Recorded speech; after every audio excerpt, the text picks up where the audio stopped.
경외하는 마음으로 한 목소리로 함께 읽도록 하겠습니다. 다 같이 읽습니다.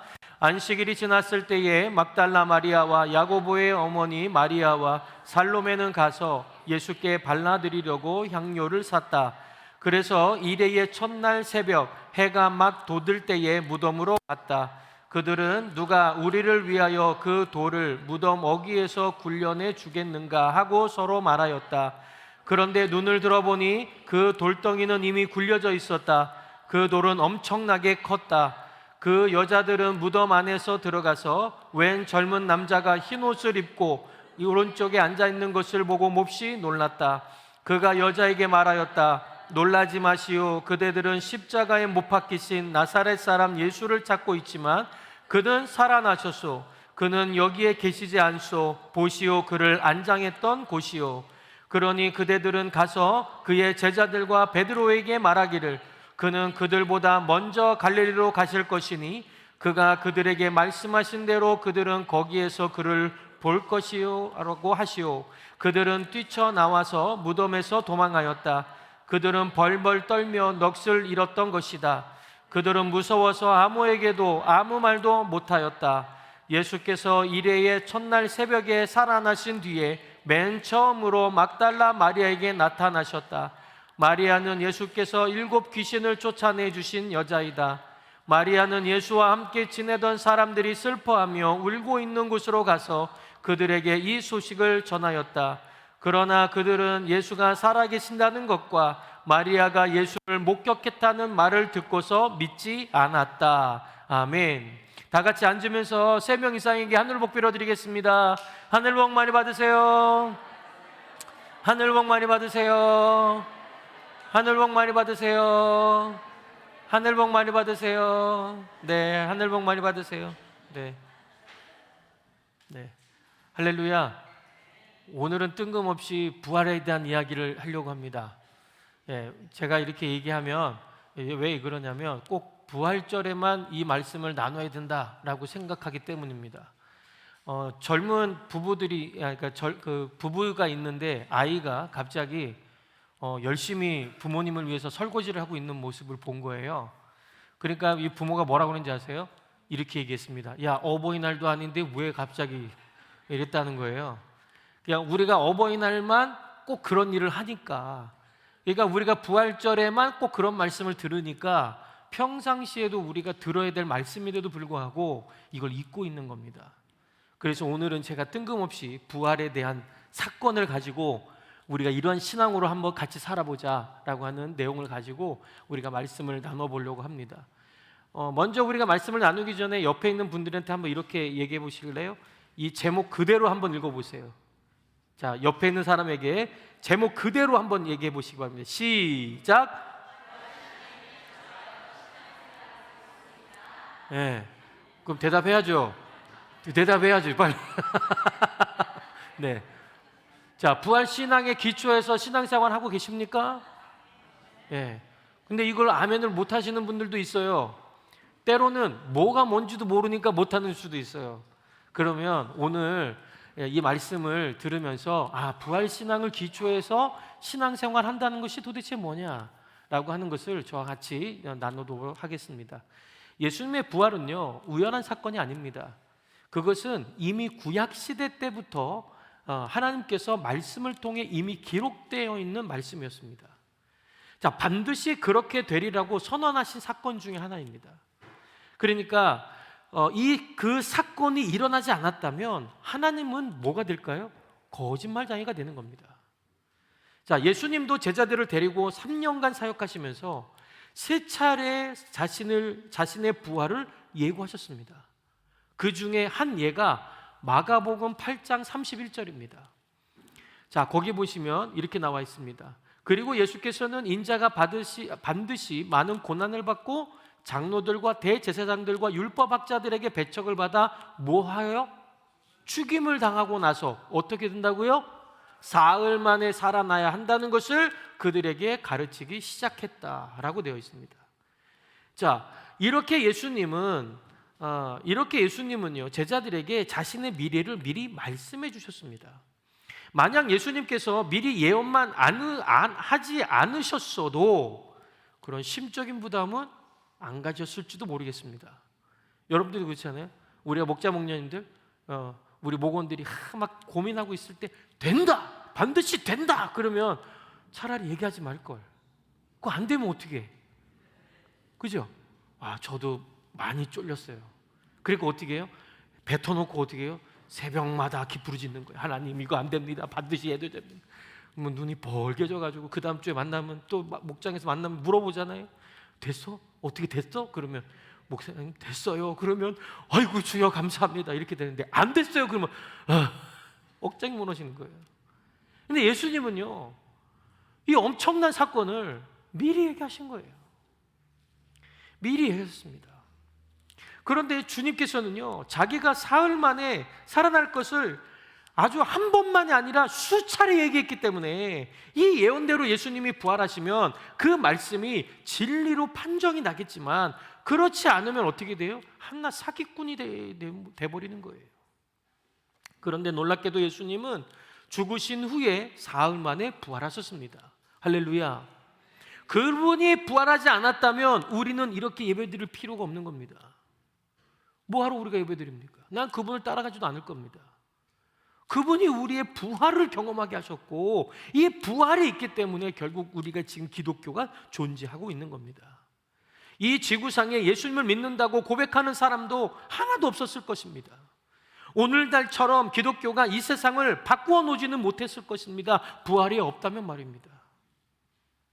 정치계, 경제계, 문화계, 교육계가 바뀌고 예수님의 이름이 들어가는 곳마다 놀라운 생명의 역사가 일어나는 이유가 어디 있겠습니까? 바로 예수님이 부활하셨기 때문입니다. 예수님의 부활을 근거로 우리는 기독교만이 참 구원의 종교라고 우리는 주장하고 있는 겁니다. 요즘 많은 젊은이들이, 지성인들이 그 다원주의를 좋아합니다. 기독교만이 참 구원의 진리라고 고집스럽게 주장하는 것을 아주 못마땅하게 여깁니다. 그래서 이런 기독교를 향해서 뭐라고 얘기하는 줄 아십니까? 젊은 사람들이 오만하다, 고집스럽다, 독신적이다, 독선적이다, 배타적이다, 영적인 독재다, 뭐 이런 말들을 얼마나 쏟아내고 있는지 모릅니다. 그들은 말합니다. 세계 60억 인구가 3,000여 개의 종교를 가지고 있는데 각각의 종교마다 진리가 있고 신이 있고 구원이 있는 법이다. 그러므로 우리는 서로 포용하고 상호 존중해야 된다라고 하는 논리를 내세워서요 교회와 불교가 하나가 되고 모든 종교가 하나가 되어서 그렇게 가는 거예요. 이게 말이나 되는 소리입니까? 이거 말이 되지 않는 거거든요. 그리고 또 그렇게 주장하는 사람을 굉장히 높이 평가합니다. 심지어 교회에 있는 사람들이, 교회의 목사들이 말이죠. 타 종교에 있는 주지 스님을 모셔다가 법전을 여기서 강의하게 하고 그런 모습들이 너무나도 성행하고 있다는 거예요. 제가 뭐 그렇다고 극단주의로 가는 건 아닙니다. 오해하지 마십시오. 그렇다고 저는 이 스들을 이렇게 뭐라고 하는 건 아닙니다. 왜 제가 스라고 하는지 아세요? 거기도요. 그곳에도 우리를 목사라고 불러요. 님자 안 붙여요. 그래서 나도 님자 빼는 거예요. 그래서 스. 네. 여러분, 오늘날 다원주의를 쫓는 많은 젊은이들과 지성인들이 갖고 있는 생각의 흐름이 이런 흐름입니다. 그렇기 때문에 우리는 경계해야 됩니다. 이런 주장은요 다 기만에 지나지 않습니다. 죽음으로 끝을 본 자를 우리는 구원자로 섬길 수 없기 때문입니다. 예수 그리스도 외에 죽음을 이기고 부활한 사람은 이 세상에 아무도 없습니다. 그러므로 우리는 어떤 종교가도 구원자라고 보지 않는 것입니다. 무덤을 놓고 경배와 찬양의 대상을 삼는 종교에 구원이 있다고 보지 않는 것입니다. 구원이란 무엇입니까? 전 인류가 소원하는 구원이란 도대체 무엇입니까? 그것은 죽음에서 우리를 건져내주시는 것입니다. 죽음의 손에서 우리를 구원해 내시는 겁니다. 그렇다면 우리를 죽음에서 구원할 구원자는 죽음을 정복하고 살아나신 분이어야 하는 것입니다. 성경을 보면 하나님께서 분명히 말씀하셨습니다. 예수 그리스도만이 죽음 가운데서 부활하여 능력으로 하나님의 아들로 인정되셨다고 말씀하고 있습니다. 히브리서 2장 14절에서 15절 한번 볼까요? 다 같이 한번 읽어보겠습니다. 시작. 이 자녀들은 피와 살을 가진 사람들이기에 그도 역시 피와 살을 가지셨습니다. 그것은 그가 죽음을 겪으시고서 죽음의 세력을 쥐고 있는 자 곧 악마를 멸시하고 또 일생 동안 죽음의 공포 때문에 종로로 사는 사람들을 해방시키고자 하는 것이었습니다. 아멘. 이와 같이 죽음을 이기고 우리를 죽음에서 건져내신 예수 그리스도를 우리의 구원자로 믿는 것입니다. 이 예수 그리스도를 소개하고 전파하는 기독교만이 참 진리요 참 구원의 길입니다. 그러므로 예수 그리스도의 부활은 우리에게는 너무나 중요한 부분입니다. 부활절에만 말하는 부활이 되어서는 안 됩니다. 우리는 늘 부활에 대해 생각하고 과연 내가 확실하게 부활 신앙에 기초하여 신앙생활을 하고 있는지를 스스로 살펴볼 필요가 있기에 오늘 이 말씀을 나눠보려고 하는 것입니다. 그렇다면 부활을 기초로 한 신앙생활은 어떻게 하는 것이 맞을까요? 첫 번째는요, 이런 겁니다. 다 같이 한번 읽어볼까요? 시작. 예수의 부활하심을 철저히 믿어야 합니다. 아멘입니까? 예수의 부활을 철저히 믿어야 한다는 것입니다. 그렇다면 예수의 부활을 철저히 믿는 것이 도대체 무엇일까요? 주일날 원근각처에서 교회로 모여 하나님께 앞에 정성스럽게 예배를 드리는 성도들 가운데 예수님의 부활을 믿지 않는 사람들은 한 사람도 없을 것입니다.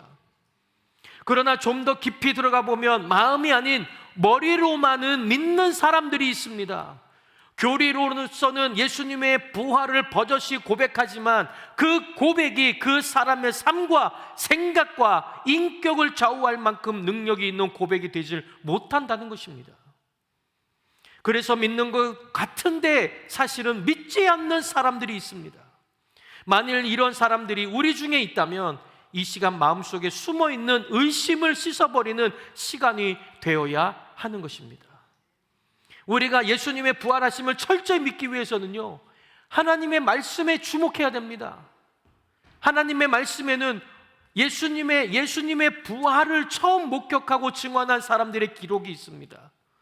그런데 우리가 읽은 본문만 봐도 놀라운 사실이 하나 있습니다. 예수님이 죽으셔서 장사된 지 사흘째 되던 날 이른 아침에 무덤 앞에 일어난 사건이 마가복음 16장에 나와 있는 내용입니다. 그런데 여기에 등장하는 인물 가운데 예수님의 부활을 기대한 사람들이 있었을까요? 하는 겁니다. 한 명도 없었습니다. 조금이라도 예수님의 부활을 믿는 사람이 단 한 사람도 없었다는 겁니다. 평소 예수님은 내가 죽은 지 사흘 만에 살아나리라고 몇 번이나 제자들에게 말씀하셨지만 정작 그 말씀을 기억하고 사흘째 되던 날 아침 일찍 무덤 앞에 서성거리는 제자라고는 단 한 사람도 볼 수가 없었다는 겁니다. 그러므로 이 본문에는 예수님의 부활을 전혀 기대하지 않고 믿지도 않았던 사람들, 그런데 나중에 어떻게 됩니까? 이를 알고서도 믿으려 하지 않았던 사람들만 그 안에 등장하고 있습니다. 우리는 이 사실에 주목해야 된다는 것입니다. 다른 복음서의 기록도 마찬가지입니다. 만약 복음서의 기자들이 예수님의 부활을 믿도록 하고 싶은 욕심을 가졌다면 이런 식으로 글을 쓰면 되겠습니까? 안 되겠죠. 다른 방법으로 글을 써야 되겠죠. 그런데 마태, 마가, 누가, 요한 함께 모여 서로 입을 맞춰 기록하거나 아니면 적어도 부활에 대해서 일관성 있게 기록했어야 되는 것이 맞습니다. 그런데 각자 저자마다 서로의 말이 다릅니다. 안 맞습니다. 최소한 우리를 납득시키려는 증거에 있어서 모순이 없어야 한데도 말입니다. 더욱이 맨 처음에 예수님의 부활하심을 목격한 자들이 여자들이라고 증언하고 있습니다. 그 당시 여자들의 말은 참말도 거짓말로 취급해버리는 시대였습니다. 따라서 그런 하찮은 여자들의 입에 벌려 예수님의 부활이 증거된 사실을 그대로 기록했다는 것은 도무지 사람들이 믿도록 하기 위해서 기록한 책인가 하는 의문을 갖게 하는 것입니다. 단지 자기들이 예상 밖에 발견한 사실을 보고 듣고 느낀 대로 적어놓은 책이 뭐다? 우리의 성경이다라고 하는 겁니다. 결국에는 이 말씀을 통해서 우리가 접해야 되는 것은 무엇이냐면 그것이 거짓말일 수 없음을 분명하게 하는 것입니다. 믿으려고 한 사람은 한 사람이 아닌데도 예수님의 부활하심을 증거한 점만 봐도 그렇습니다. 11절만 봐도 11절에 보면 여자들이 가서 예수님이 살아나셨다고 하자 그 말을 들은 사람들이 듣고도 믿지 않았다고 하지 않습니까? 어떻게 해요?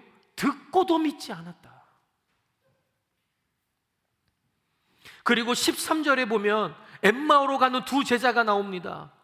예수님을 만나고는 예루살렘으로 허겁지겁 돌아와서 예수님이 부활하셨다고 외치자 그 말을 들은 다른 제자들이 역시 안 믿었습니다. 역시. 나중에 예수님이 11 제자가 있는 방에 나타나셨을 때 책망 먼저 하셨습니다. 예수님의 부활의 소식을 믿지 않았기 때문에 저들의 믿음 없는 것과 마음이 완악한 것을 꾸짖었다고 말씀합니다. 그러므로 우리 가운데 아직도 부활에 대한 회의적인 분들이 있다면 예수님의 부활을 목격하고 기록한 사람들의 기록을 정직한 마음으로 대해 보시기를 바랍니다. 이것은 우리로 하여금 믿도록 설득하려고 기록해 놓은 책이 결코 아니다라고 하는 겁니다. 자기들도 안 믿었는데 어떻게 이런 일이 일어났을 것이라고 얘기할 수 있었을까요? 이것은 단지 이런 일이 있었다고 하는 것을 우리에게 알려주기 위한 것입니다. 그러므로 엄격히 보면 이 사실을 믿지 않을 수가 없는 겁니다. 예수님이 누우셨던 무덤이 비어 있었다는 사실만 봐도 그렇습니다. 빈 무덤에 대해 설명할 길이 없는 것입니다. 만일 시체를 훔쳐갔다면 예수를 죽인 자들이 기필코 찾아냈을 것입니다. 쥐잡듯이 잡아서라도 어떻게 해서든지 그 시체를 찾아냈을 것입니다. 그리고 뿐만 아니라 예수님은 부활하셔서 몇몇 사람들을 직접 만나셨습니다. 결국 십자가에 예수님을 못 박아 죽인 자들은 부활의 사실 앞에 결국 한마디도 할 수 없었다는 것입니다. 또한 대제사장들은 어떻습니까? 예수님의 부활 현장에 있었던 군인들의 입을 뇌물로 틈으로 막았습니다. 예루살렘의 골목골목 누비며 예수님의 부활을 외치는 제자들과 여인들의 소리를 잠잠케 할 수는 없었다는 것입니다. 여러분, 분명히 마태복음에 보면요, 예수님의 시체를 너는 봤냐? 못 봤다. 내 여는 것도 봤냐? 못 봤다. 그러면 너 못 본 걸로 하라. 그리고 못 본 걸로 하는 게 아니라 예수의 시체를 누군가 훔쳐갔다고 얘기해라. 알았지? 너 그렇게 할 수 있지? 너하고 나하고 비밀이다 하는 것이 어떻게 됐습니까? 성경에 나와 있습니다. 성경에 그 내용이 나와 있습니다. 비밀이 있습니까? 비밀이 없습니다. 대제사장과 그 경비병이 둘만 얘기했던 이야기가 성경에 나와 있다는 얘기입니다. 하나님 앞에서 우리가 거짓말할 게 있습니까? 없습니다. 여러분, 그리해서 예수를 십자가에 못 박아 죽인 예루살렘 도성에 예수님의 부활을 외치는 그러한 이를 믿는 거룩한 성도들의 모임이 결국 뭐가 된 줄 아십니까? 교회가 된 겁니다. 우리가 바로 그러한 뿌리로 생겨난 교회가 바로 우리라는 겁니다. 그러면 우리 교회가 무엇을 선포해야 됩니까? 내가 잘 먹고 잘 사는 것만 선포해야 됩니까? 나를 통해서 역사하시는 일들만 선포해야 됩니까? 예, 그런 것도 얘기하십시오. 그러나 더 중요한 얘기는 예수님이 너 때문에 부활하셨다는 것입니다. 예수님이 나 같은 존재 때문에 이 시간에 부활하셔서 나를 살려주시고 너를 살려주시기 위해서 예수님이 이 땅에 오셨다는 거예요. 우리는 이 사실을 당당하게 얘기할 수 있어야 되는 것입니다. 예수님의 부활이 거짓이라면 어떻게 그 거짓말을 믿고 수만 명의 사람들이 모여서 예수님을 찬양할 수가 있겠습니까? 부활의 사건이 꾸며낸 이야기도 아니고 기독교가 말하는 전설도 아닙니다. 그러므로 우리는 철저하게 주님의 부활을 믿어야 되는 것입니다. 아담 안에서 모든 사람이 죽은 것 같이 예수 그리스도가 부활하심으로 예수 안에서 모든 사람이 살아있음을 여러분들 또한 믿으시기를 주의 이름으로 축원합니다.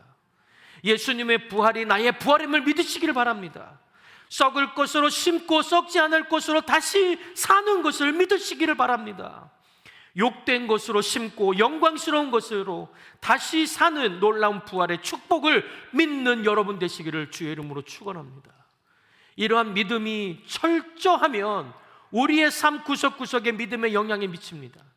나의 사고 구석구석에 이 부활의 믿음이 영향을 미치게 되는 겁니다. 활동 중인 미국 학자들 가운데 예수 부활을 변론하는데 가장 탁월한 학자 중에 한 명으로 뽑히는 분이 있습니다.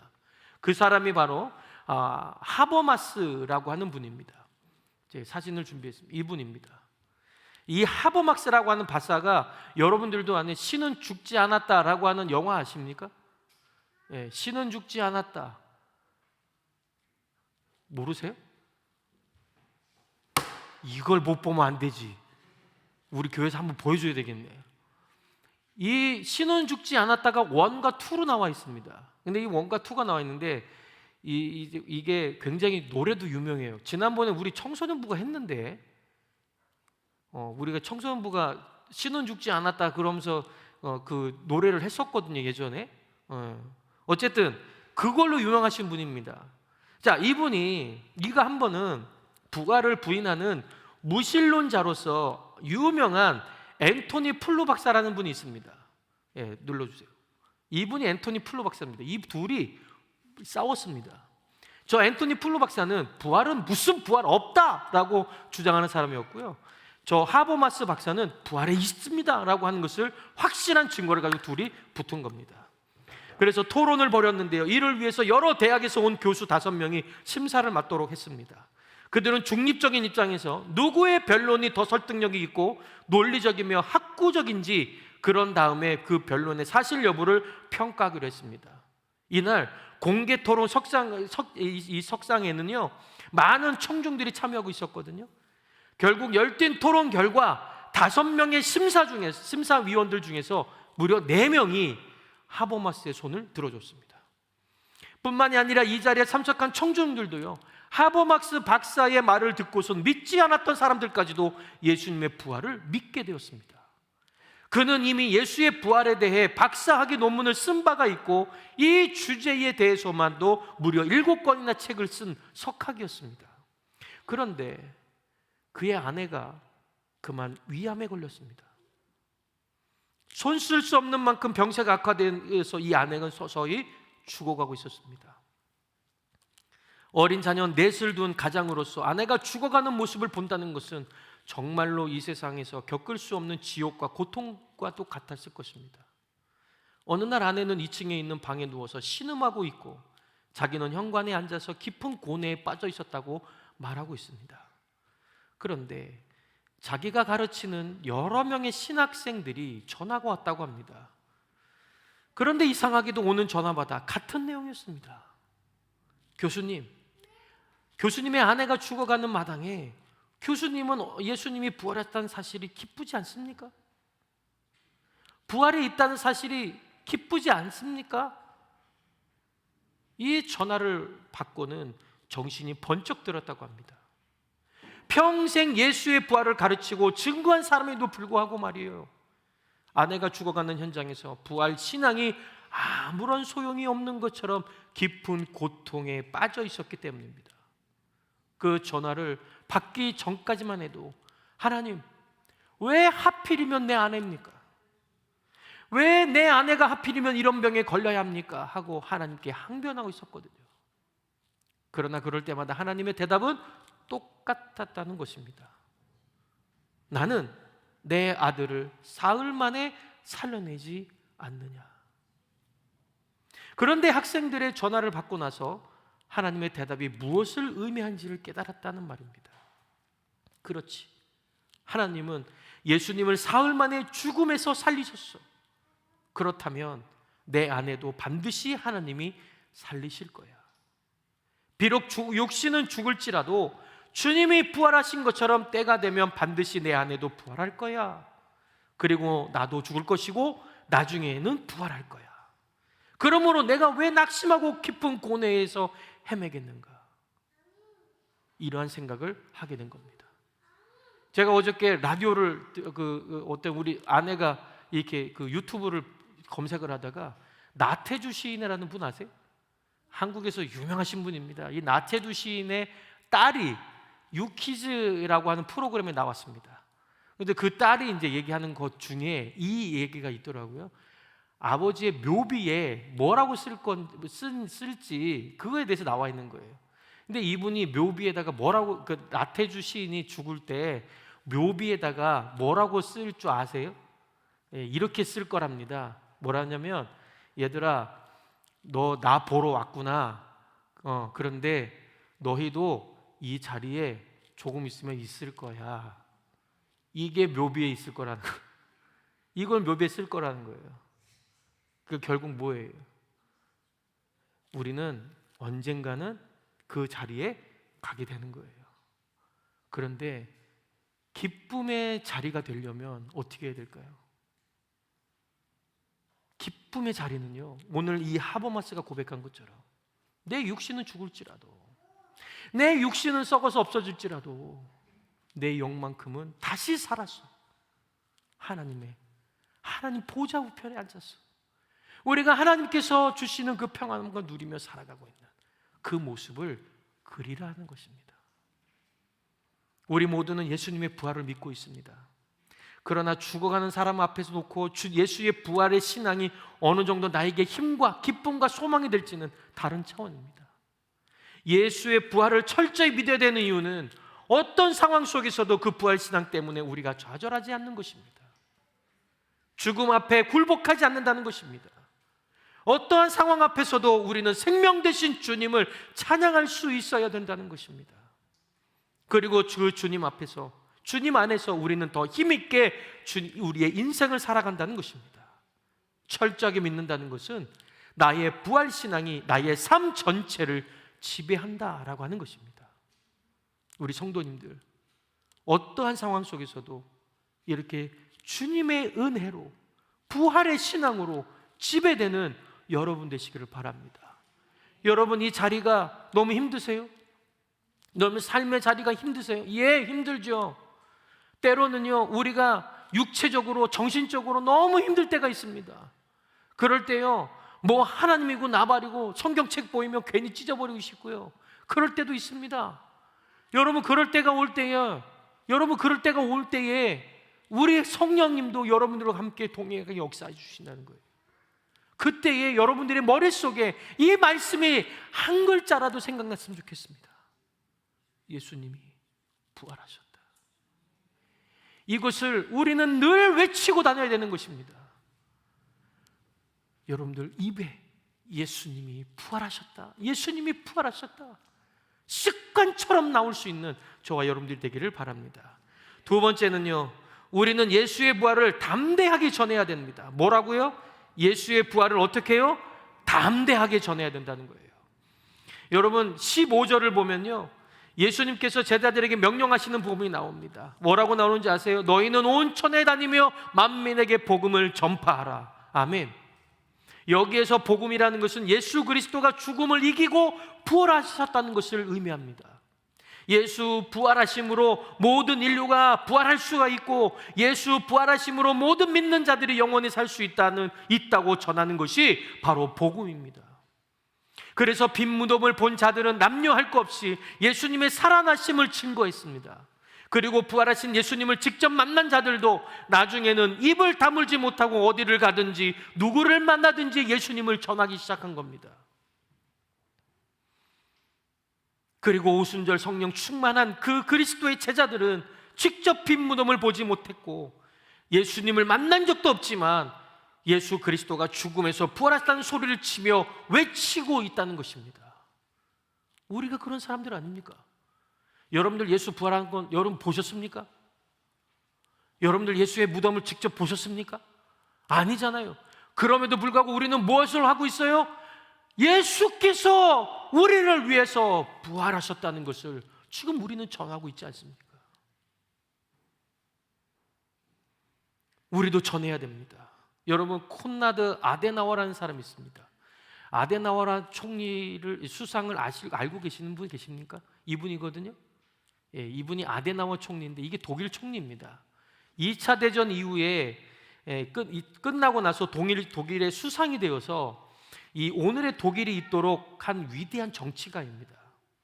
그런데 한 번은요, 이 수상이 젊은 빌리그레암 목사님을 만났다는 거예요. 그리고 그 목사님을 만나자마자 이 수상이 물었습니다. 이렇게 물었습니다. 목사님, 예수 그리스도가 부활하신 것을 믿습니까?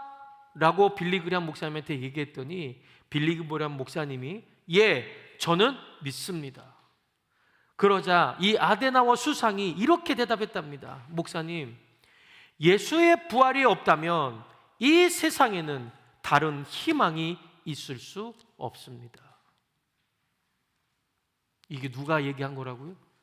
독일의 수상이 말입니다. 수상의 자리가 있는 사람이 어떻게 이렇게 이야기할 수 있겠습니까? 우리는 두 가지 안목으로 역사를 볼 수가 있습니다. 하나는 이 세상의 죽음, 고통, 죄악, 전쟁, 기아, 고통을 놓고 세상을 보는 눈입니다. 이런 것을 놓고 세상을 보면 이 세상에는 소망이 없습니다. 희망도 없습니다. 수상의 자리에 앉았을지라도 소망이라는 건 더더군다나 없습니다. 그러나 역사를 보는 다른 안목이 있습니다. 부활하신 예수님을 출발점으로 하는 것입니다. 예수님의 부활을 놓고 이 세상을 보면 죄는 반드시 정복됩니다. 이 세상의 모든 악은 부활하신 예수의 능력 앞에서 심판을 받는 날이 올 것이기 때문입니다. 이 세상에서 고통하는 수많은 죄인들이 용서를 받고 영생을 얻는 축복의 날이 오게 될 것입니다. 이 더럽고 악한 세상은 하나님 앞에 심판받고 영원히 주님께서 영광 받으시는 그 나라가 오게 될 것이라는 말입니다. 예수의 부활을 중심으로 놓고 보면 이 세상은 희망이 있다는 것입니다. 주님만이 희망이고 소망이요, 앞으로 이 세상에 태어날 모든 인류의 소망은 예수 한 분밖에 없습니다. 그러므로 열심히 전해야 되는 것입니다. 부지런히 전하셔야 됩니다. 예수님 부활하심을 만방에 전하시는 우리 성서 침례교회 성도들이 되기를 바랍니다. 세 번째는요, 부활하신 주님과 날마다 동행해야 한다는 것입니다. 부활하신 주님과 뭘 어떻게 해요? 동행한다는 거예요. 그러므로 우리와 동행하시기를 예수님은 기뻐하십니다. 왜일까요? 지금도 살아계시기 때문입니다. 지금도 주님은 우리와 살아계시기 때문에 우리와 동행하시는 것을 기뻐하시는 겁니다. 한편 부활하신 예수님이 제일 먼저 찾은 사람이 누구인가를 살펴보면 여러 가지 은혜스러운 점을 발견할 수 있게 됩니다. 예수님은 부활하시고 나서 빌라도나 그 당시의 실세였던 대제사장들과의 장로들을 찾아가지 않으셨습니다. 그렇다고 자신을 승리로 선포하기 위해서 지붕으로 올라가셔서 산 꼭대기에 올라가서 선포하려고 올라가지도 않으셨습니다. 예수님은 부활하시자마자 제일 먼저 막달라 마리아를 만나 주셨습니다. 소망을 잃고 슬퍼하며 눈물을 흘리고 있는 초라한 여인 막달라 마리아를 먼저 만나셔서 왜 우느냐고 물으셨습니다. 막달라 마리아의 눈물을 보신 것입니다. 이분이 바로 부활하신 주님입니다. 부활하신 주님은 그녀의 눈물을 보셨습니다. 슬퍼하는 여인, 세상으로부터 버림받은 여인, 아무 소망이 없어 보이는 그 여인, 그를 만나신 분이 바로 우리 부활의 주님이십니다. 또한 예수님은 무릎을 걸어 잠그고 눈물을 흘리며 통곡하고 있는 제자들에게 찾아오셨습니다. 두문불출하고 소망이 없이 하루하루를 보내는 제자들을 먼저 찾아오셨습니다. 예수님을 3번이나 모른다고 부인한 후에 마음속에 가책을 이기지 못해 번민하면서 갈릴리 바다로 도망치다시피 갔던 베드로를 찾아오셨습니다. 그리고 그를 일으켜 세워주셨습니다. 쓰라린 기억들을 치료해 주신 것입니다. 끌어안아 주셨습니다. 그분이 바로 우리 주님이십니다. 부활하신 주님이 찾아가신 사람들을 가만히 살펴보면 그분이 어떤 사람들과 동행하기를 원하시는지 알 수 있습니다. 우리들 대부분 세상을 사는 조건들이 다양하지만 인간의 실존 밑바닥을 보면 대동소이합니다. 우리도 막달라 마리아처럼 눈물이 있는 사람들입니다. 인생의 좌절을 맛본 사람들입니다. 인생의 무서운 시련 앞에 고통하는 사람들입니다. 내 힘으로는 일어설 수 없어 주저앉을 때가 많은 사람들이 여러분 아닙니까? 우리도 제자들처럼 실패할 수밖에 없는 사람들입니다. 어떤 면에서 보면 믿었던 것이 다 날아가 버리는 허물을 느끼는 사람들입니다. 이럴 때 부활의 주님은 찾아오신다는 겁니다. 우리가 약할 때에, 실패할 때에, 주저앉아 있을 때에 주님은 우리를 찾아오십니다. 이분이 부활의 주님인 것입니다. 물론 예수님이 부활하신 직후에는 예수님을 만나고 동행하는 것이 쉬웠습니다. 우리 눈에는 보이는 몸으로 찾아오셨기 때문입니다. 손에는 못자국이 있고 옆구리에는 창자국이 있었습니다. 제자들과 함께 음식도 나누고 귀에 들리는 말로 서로 대화할 수 있었습니다. 그러나 지금은요, 그런 주님이 아닙니다. 예수님은 승천하셨으면서 더 존귀하고 영광스러운 몸으로 변화를 받으셨기 때문입니다. 그러므로 우리 눈에는 보이지 않습니다. 지금 당장 나를 찾아와 손바닥을 내밀고 바로 나다 보아라 라고 말씀도 하지 않으십니다. 우리는 눈으로 확인할 수 없는 예수님입니다. 그러나 그분은 영으로 우리를 찾아오셨습니다. 그분이 성령님이십니다. 나는 주 안에 있고 주는 내 안에 있습니다. 어디서나 주님은 우리와 동행하여 주십니다. 할렐루야. 우리는 주님과 한 시간도 떨어져서 지낼 수 없습니다. 그분은 살아계셔서 오늘도 우리 이 우주를 충만케 채워주시는 만유의 주가 되시는 분이시기 때문입니다. 그러므로 우리는 그분과 동행할 수가 있는 것입니다. 예수님의 부활은 2000년 전의 사건이 아니라 오늘 우리의 삶 속의 소망과 능력이 된다는 것을 잊지 마시기를 바랍니다. 부활의 주님을 굳게 믿고 담대히 전하며 날마다 동행하는 삶을 살아가는 여러분들 되시기를 주의 이름으로 축원합니다. 찬양 중에 이런 찬양이 있습니다. 내 주님은 살아계셔 날 지켜주시니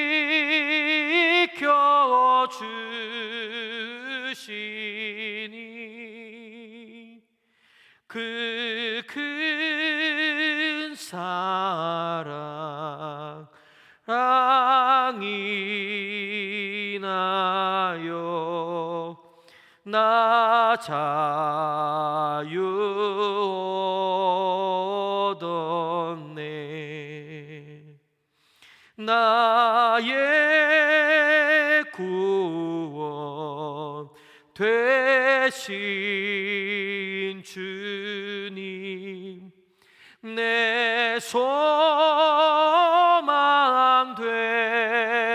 되신 주 항상 나와 함께 하셔 곧 다시 오시리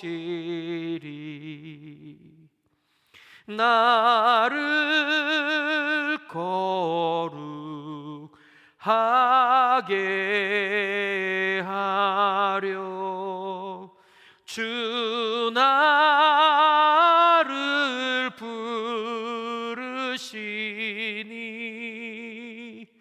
주의 은혜 내게 넘쳐 주 뜻을 이루리 굳센 믿음 나 가지고 주 말씀 따르며 주님 다시 강림할 때 날 영접하시리 구하시리. 이 주님을 고백하며 살아가는 저와 여러분들이 되기를 주의 이름으로 축원합니다. 다 같이 신목 가운데 기도하겠습니다. 말씀을 듣는 가운데 나에게 주시는 말씀을 오늘 결단에 적으신 분들을 말씀을 가지고 순종할 수 있기를 바랍니다.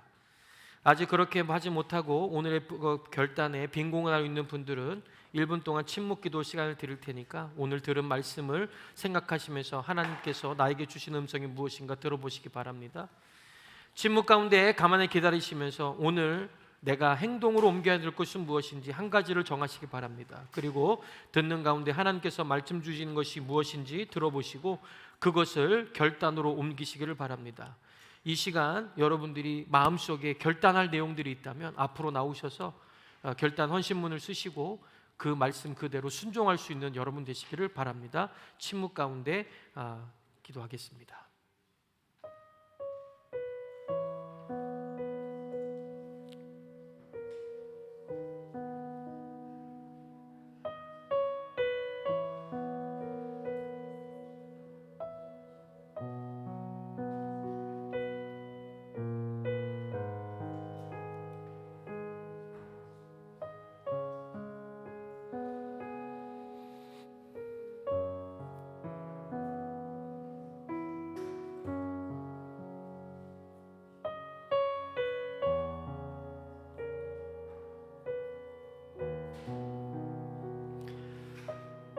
사망의 원세를 이기시고 부활하신 주님, 주님을 부활하셨음을 찬양합니다.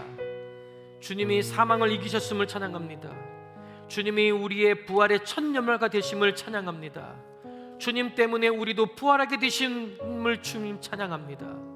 주님 때문에 이 세상의 죽음이 정복되었음을 찬양합니다. 하나님 아버지, 우리의 마음에 추호라도 이 부활에 대한 의심이 남아 있었다면 이 시간 철저하게 그 의심을 씻어주시기를 바랍니다. 그리고 부활의 사건을 믿는 믿음이 우리의 삶 전부를 지배할 수 있도록 인도해 주시옵소서. 그리고 누구를 만나든지 어디를 가든지 예수님이 부활하셔서 우리의 구원자가 되셨음을 기쁘게 친구하는 자가 되게 하여 주시고 어떤 상황 속에서도 부활하신 주님과 동행하는 기쁨을 맛보게 해 주시옵소서. 한시도 우리를 혼자 두시지 않으시고는 살아계신 주님과 동행하는 행복과 기쁨과 충만함을 맛보며 이 세상을 이기고 이 세상을 변화시키는 예수 그리스도의 제자들이 되도록 우리를 축복해 주시옵소서. 예수 그리스도의 이름으로 기도드리옵나이다. 아멘. 우리 같이